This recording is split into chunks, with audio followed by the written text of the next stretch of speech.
Hey bakunzi wa Black TV, once again turagarutse tubandanya tubageza amakuru kuntu ibintu biko biragenda ngaha mu Kajaga.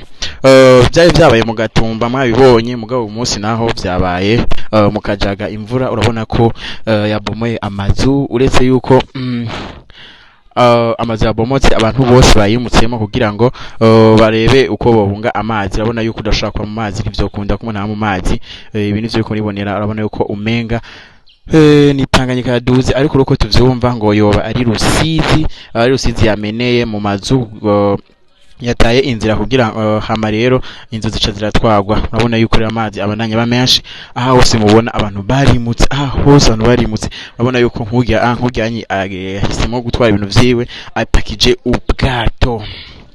Reka twegere imbere tubarabiye tuguma tuba makuru. Urabona ko umunyapakije ubwato aragiye kugira ngo arebe yuko yokumbuka mu indi quartier itarimo amazi menshi. I guess mumeze neza. So guys, abantu bo ngaha mu Kinyinya aribo mu Kajaga barakeneye help yanyu kugira ngo ibintu bane kugina neza. Ndakubaze ko bwato bugiye guhengama ndajamwo none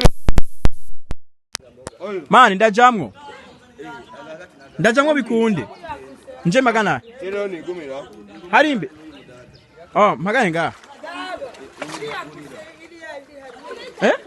hakuna